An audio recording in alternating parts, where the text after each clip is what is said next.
Nah langsung akhirnya kan ya karena Vincent merasa sudah cukup lama di situ tapi tidak ditemui, akhirnya Vincent keluar. Pas Vincent keluar, kata pegawainya, "Mas yang sabar ya, soalnya kayaknya tahu tentang katanya ya sampean ini komplotannya predator seksual." Kenapa Vincent memutuskan untuk Vincent itu mau buka omongan? Menurut Vincent ini adalah salah satu penebusannya dosanya Vincent saat Vincent bersama dengan mereka. Hanya itu Mas, jujur. Kembali, saya tidak membela siapapun. Tidak ada aliran dana apapun kepada saya dari pihak yang terlibat dalam hal ini.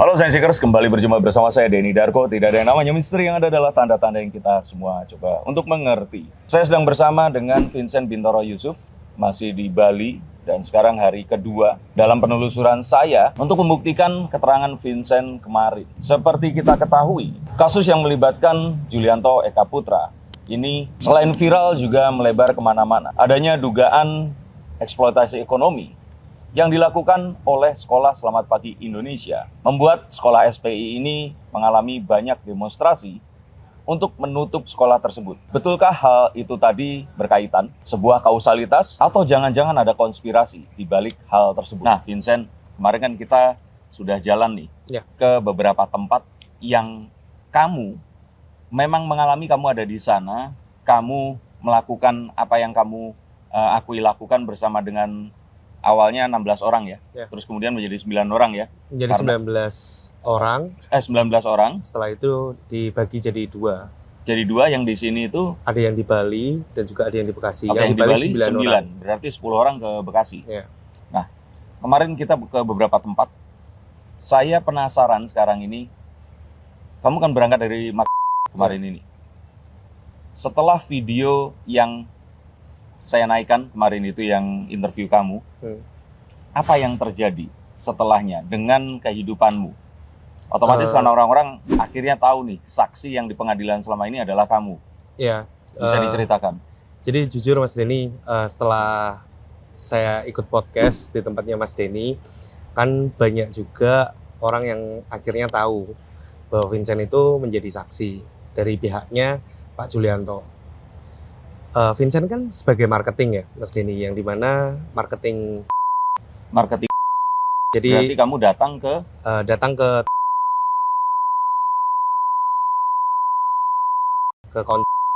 seperti itu. Nah jadi setelah Vincent podcast itu ada salah satu kejadian yang dimana Vincent itu kan lagi marketing, datang ke salah satu. Nah setelah itu Vincent itu mau masuk seperti biasa. Nah biasanya kalau misalkan Vincent mau masuk kan harus ngomong ke orang yang di depan dulu. Ke pegawainya? Ke pegawainya. Kalau misalkan Vincent mau ketemu sama bosnya untuk menawari. Nah setelah itu sama anak buahnya disampaikan ke bosnya. Nah waktu itu langsung Vincent dipanggil masuk. Nah cuma waktu Vincent dipanggil masuk sama bosnya itu Vincent tidak ditemui. Tapi? Jadi yang tadinya bosnya ini ada di depan toko, di kasir, di meja kasir. Akhirnya pas Vincent masuk, beliau ini masuk ke dalam. Melipir gitu maksudnya? Melipir, iya maksudnya menjauh. Maksudnya menjauh. Nah setelah itu Vincent tunggu sekitar mungkin kurang lebih sekitar 20-30 menitan. Nah setelah itu nggak keluar-keluar. Oh berarti bukan perasaan kamu aja, kamu nunggu udah 20-30 menit di situ? Iya, udah 20-30 menitan lah kurang lebih. Setelah itu baru ada pembeli datang. Pembeli yang memang mau membeli barang di situ ya berarti, bukan orang nawarin kayak kamu? Bukan, tapi pembeli mau datang, mau beli. Nah pas pembeli itu datang, ternyata yang punya keluar. Karena sebagai kasir kan? Sebagai kasir. Nah, yang punya keluar, langsung mendatangi si pembeli tersebut. Kamu posisi di mana? Itu aku di depan kasir. Jadi meja kasir di depan, Vincent ada di depan meja kasir. Laki-laki atau perempuan ini? Keluar itu terus dia nggak menatap kamu atau apa, juga jalan aja? Enggak, sama sekali enggak. Langsung mendatangi si pembeli tersebut. Ya istilahnya terjadi transaksi kan. Nah setelah pembeli itu sudah selesai, pulang, Nah, ini langsung masuk ke dalam lagi. Masuk ke dalam lagi. Iya, jadi tidak menemui Vincent sama sekali. Nah, langsung akhirnya kan ya karena Vincent merasa sudah cukup lama di situ, tapi tidak ditemui, akhirnya Vincent keluar. Nah, pas Vincent keluar, kata pegawainya, Mas yang sabar ya, soalnya kayaknya tahu tentang masnya itu jadi saksi tentang kasusnya Pak Julianto. Katanya ya sampean ini apa komplotannya predator. Setelah itu, selain itu juga ketika Vincent masuk, ada juga yang mereka itu penasaran, akhirnya minta diceritakan oleh Vincent kejadiannya itu seperti apa sih saat kamu itu ada di sana, kayak gitu. Mereka percaya? Atau terlihat percaya? Terlihat percaya, Terlihat percaya. mungkin ya. Jadi ya kalau di depan Vincent, oh ternyata gitu ya ceritanya ya, oh saya baru tahu itu, kayak gitu. Jadi sama ada lagi Mas Denny yang dimana ada juga yang tadinya sudah langganan di Vincent, itu ada yang menghubungi bos Vincent. Lalu beliau itu ya bilang ke bos Vincent bahwa itu loh anak buahmu, istilahnya jadi komplotannya ya predator seksual gitu. Itu omongin bener-bener tuh, katanya kayak gitu. Tapi untungnya puji Tuhan ya bosnya Vincent ini benar-benar sangat baik sekali ke Vincent. Pokoknya ya kalau bos Vincent juga nonton juga kan, ya terima kasih banget buat Pak ya makasih banget buat Pak. Maksudnya benar-benar support juga buat Vincent. Maksudnya nggak gampang percaya lah sama omongan orang-orang yang begitu banyak. Ini kamu ngomong begini, ini dimusuhin sama orang jangan-jangan? Dimusuhin sih enggak Mas, cuma cuma banyak dapat omongan aja. Tapi sebenarnya Vincent ini nggak sendiri, karena saya pun mengalami hal yang akhirnya serupa. Banyak yang mend-DM ke Instagram saya, banyak yang memessage ke nomor telepon ramalan, bukan untuk menanyakan tentang diri mereka, tetapi mereka protes. Yang menanyakan juga ada, tapi kebanyakan juga mereka ini protes mengapa saya terlihat berpihak kepada Julianto Eka Putra. Di sini sekali lagi saya tegaskan, saya Denny Darko mengutuk segala bentuk kekerasan seksual dan pelecehan kepada siapapun, terutama kepada wanita dan anak-anak.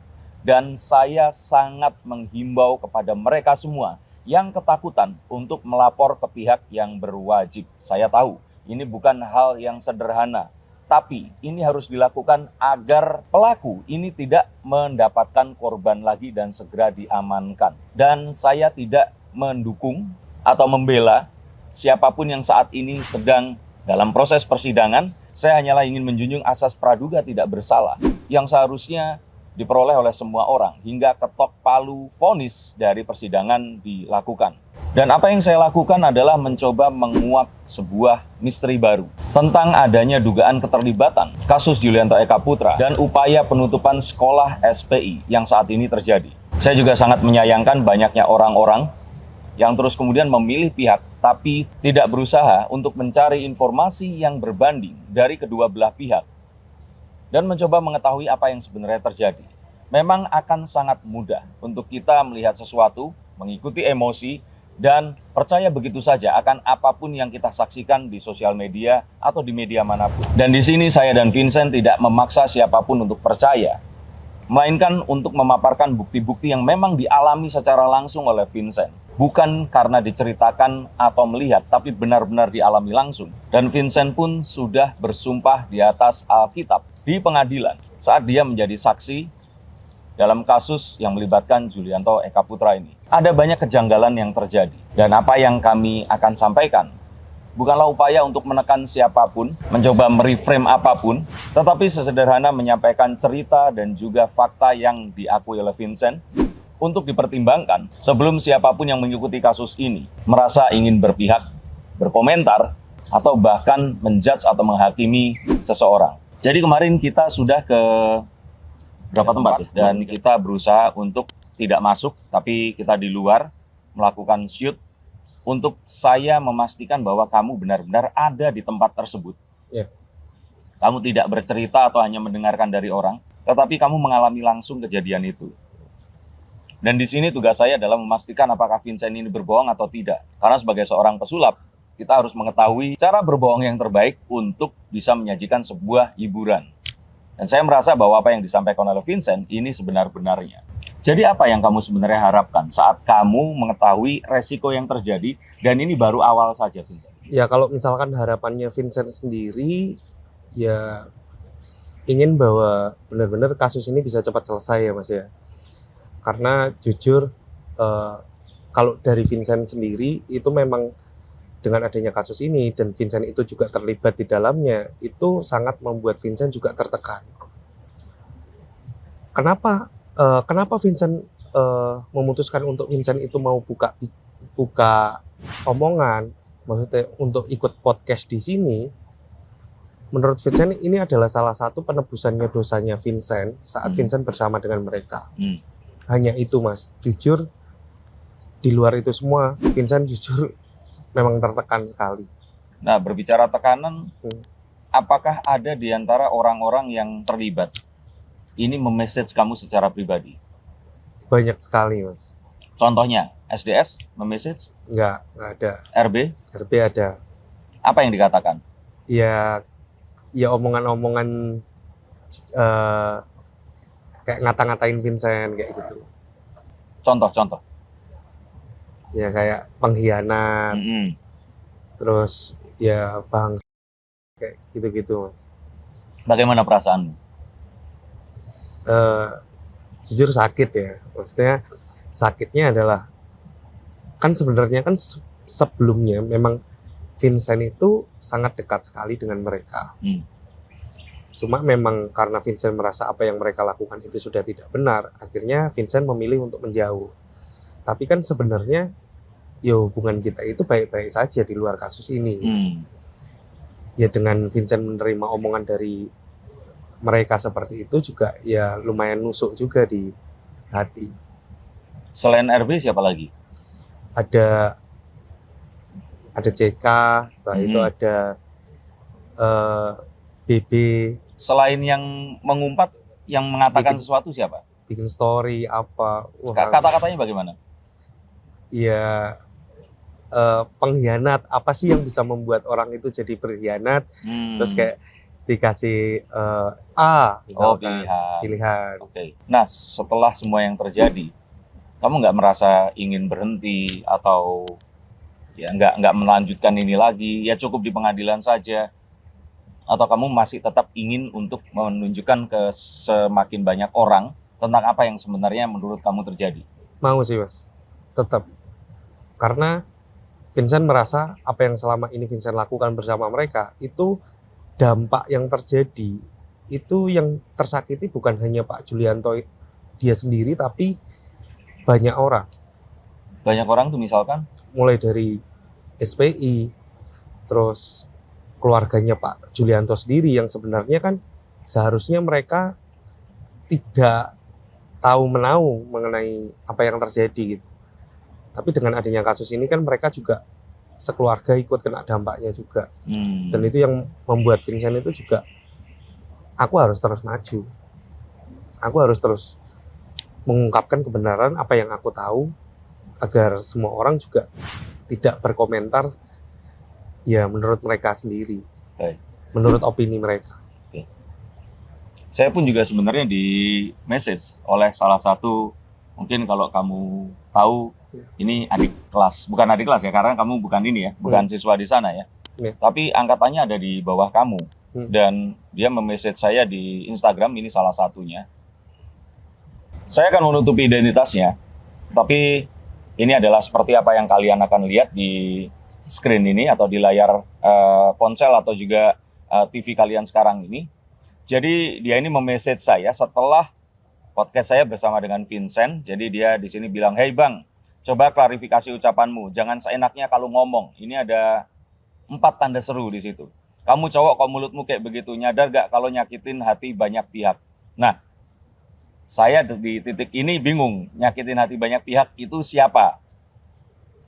Terus dia mengatakan seenaknya kalau ngomong. Dan dia nggak mengatakan ngomong yang mana, seenaknya itu seperti apa. Ada kata sifat di sini yang tidak dia jelaskan konteksnya. Dan klarifikasi itu seperti apa? Karena saya tidak berucap, saya meminta Vincent untuk berkata.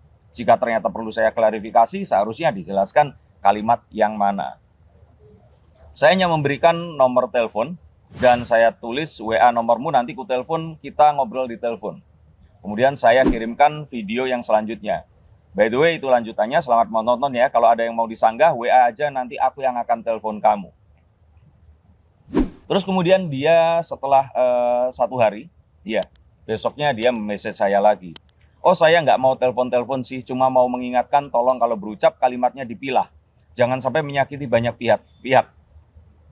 Karena ucapanmu nggak hanya menyakiti para korban, tapi banyak wanita, baik anak, ibu, ataupun wanita muda. Saya mengerti mungkin itu tuntutan pekerjaan, tapi sekali lagi, jangan sampai kalimat abang ucapkan menyakiti banyak orang. Sekian, terima kasih. Di sini saya hanya ingin menjelaskan bahwa tidak ada niat apapun untuk menyakiti siapapun. Dan saya sudah tegaskan bahwa saya sangat mengecam dan tidak pernah mentolerir perbuatan asusila, pemerkosaan, dan pelecehan pada siapapun, terutama kepada wanita dan anak-anak. Dan saya selalu berpihak kepada korban. Tapi permasalahannya adalah, jika ternyata seseorang yang mengaku korban ini tidak bisa menghadirkan bukti bahwa dia adalah seorang korban, maka seharusnya apa yang kita lakukan bukan menganggap bahwa pernyataannya ini salah atau berbohong, tetapi menanti hingga kasus yang melibatkan korban dan orang yang dilaporkan ini selesai. Dan karena itulah untuk kasus seperti ini, biasanya kasus tersebut dilakukan dalam keadaan tertutup atau dirahasiakan, tidak untuk dibawa ke publik.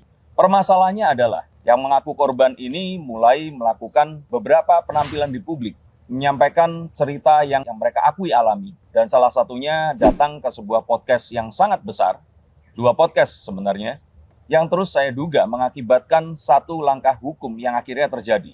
Kembali, saya tidak membela siapapun. Tidak ada aliran dana apapun kepada saya dari pihak yang terlibat dalam hal ini. Ini murni adalah hati nurani saya yang merasa penasaran tentang apa yang sebenarnya terjadi. Apalagi jika ternyata hal tersebut merembet kepada sebuah upaya penutupan sekolah SPI yang saya pun baru tahu bahwa sekolah ini adalah sekolah gratis untuk siapapun yang kurang dan tidak mampu untuk bersekolah di sana tanpa biaya apapun. Dan adanya sebuah tuntutan mengenai sebuah dugaan tindakan eksploitasi ekonomi yang dilakukan oleh pihak sekolah kepada para siswanya. Ini membuat logika saya berpikir bahwa kasus ini akan merebak kemana-mana. Dan saat saya mengetahui ada cerita versi yang berbeda yang dialami oleh Vincent, saya di sini hadir penasaran dan ingin menceritakan atau membagi kisah ini kepada kalian semua. Kembali, apapun itu saya meminta maaf jika ternyata ada kalimat atau kata-kata saya yang terus kemudian membuat siapapun di sini merasa tersinggung, marah, atau menjadi emosional. Tetapi tidak ada niat apapun dan saya mohon untuk kalian semua. Saya tahu bahwa ada kata-kata atau kalimat yang mengatakan, Anda ini belum merasakan kalau ternyata ada anggota keluarga yang ternyata dilecehkan. Dan kalau seperti itu, kamu pasti tidak akan membicarakan hal yang sama. Betul, saya pasti akan merasakan hal itu tadi. Tapi tentu saja siapapun anggota keluarga saya yang amit-amit jika ini terjadi, saya pasti akan meminta mereka untuk mengumpulkan banyak bukti saat ingin melaporkan hal tersebut. Dan jika ternyata kalian semua berpikir bahwa ya nggak mungkin dong bukti itu akan ada karena kan hal ini dilakukan secara sembunyi-sembunyi dan orang tersebut mempunyai kekuasaan dan sebagainya. Maka pertanyaannya kemudian adalah jika hal tersebut dilakukan hingga belasan kali dalam kurun waktu yang lama dan diakui tidak hanya dilakukan kepada 1 atau 2 orang saja, melainkan kepada belasan orang yang lainnya, maka saya pikir sebagai seorang pesulap yang pandai menyembunyikan apapun, saya yakin pasti ada 1 atau 2 bukti saja yang bisa memberatkan. Dan hal itulah yang terus kemudian menjadi keanehan di persidangan. Karena bukti yang dimunculkan ini adalah bukti yang tidak berhubungan dengan kasus tersebut atau bukti-bukti yang dianggap lemah seperti bukti rekam medis yang dilakukan ternyata baru beberapa bulan sebelum dilakukannya persidangan, yang mana proses dilakukan diakui ini terjadi beberapa tahun sebelumnya. Dan sedangkan selama beberapa bulan tersebut, orang yang melapor ini terlihat menginap bersama dengan pacarnya di beberapa tempat, di beberapa kota. Maka sekali lagi ini mungkin akan sangat sensitif kepada kalian semua, penonton wanita, anak-anak, atau yang memiliki anggota keluarga yang pernah atau hampir terjadi hal yang sangat disayangkan tersebut. Tetapi cobalah berpikir sekali lagi. Jika ternyata tiba-tiba ada seseorang datang mengetuk pintu rumah kalian, mengaku bahwa ayah, saudara laki-laki, atau anak laki-laki kalian ini mencabuli, melecehkan, atau memperkosa mereka, apakah kalian akan percaya begitu saja? Atau mencoba untuk meminta bukti atas hal yang terjadi? Marilah kita mencoba untuk berdiri di dua tempat yang berbeda ini sebelum kalian menghakimi. Dan untuk itu tidak akan ada orang yang akan bisa menghentikan saya atau orang-orang yang lain untuk mencari kebenaran yang sesungguhnya, mengungkap apa yang sebenarnya terjadi, membawa saya jauh sampai ke Pulau Bali ini. Dan semoga apa yang saya akan kumpulkan akan membuat kita semua mengerti. Maka jika kalian adalah orang-orang yang ingin mengetahui cerita ini dari dua sudut pandang yang berbeda, ikuti perjalanan kami dan semoga kebenaran yang sesungguhnya akan terbuka nanti. Saya menghormati keputusan pengadilan akhirnya menahan terdakwa. Saya juga menghormati para pelapor yang mereka melaporkan sesuatu yang mereka akui telah terjadi. Tetapi ingat, presumption of innocence atau praduga tidak bersalah haruslah kita junjung tinggi hingga ketok palu dijatuhkan nanti. Vincent, masih sanggup kita lakukan perjalanan? Siap. Di Bali, kita akan kuak kebenaran yang sejati. Terima kasih dan sampai jumpa di episode yang berikutnya. Salam. Jadi ini tempat tinggal rumah yang atau apa? Villa? Ini villa. Ha-ha. Villa yang pernah dikunjungin Ha-ha. waktu mami sama papi itu kesini. Jadi kalau mami papi ke Bali, Itu nginap pasti di sini. Jadi kan di villa ini itu kan ada 5 kamar bang. Di mana di bawah itu ada 2 kamar, di atas ada 3 kamar. Oke. Nah waktu itu kan kita dipanggil sama mami untuk kita itu kesini. Aku sama teman-teman yang lain itu kita pakai kamar yang di atas. Oke. Nah mami sama papi itu pakai kamar yang di bawah. Ha-ha. Terus SDS sama RB itu pakai kamar yang di bawah juga. Nah setelah barbecue itu kita dikumpulin di bagian depan, halaman depan. Kita ya dikasih tahu kita akan melaporkan Pak Julianto ini terkait dugaan sama Kita nanti mungkin jalan. sama Bang Denny bisa disertakan juga. Nanti kan ada videonya juga, videonya SDS dan juga RB. Oh iya ya, bisa kita lihat nanti dibandingkan ya. Oke.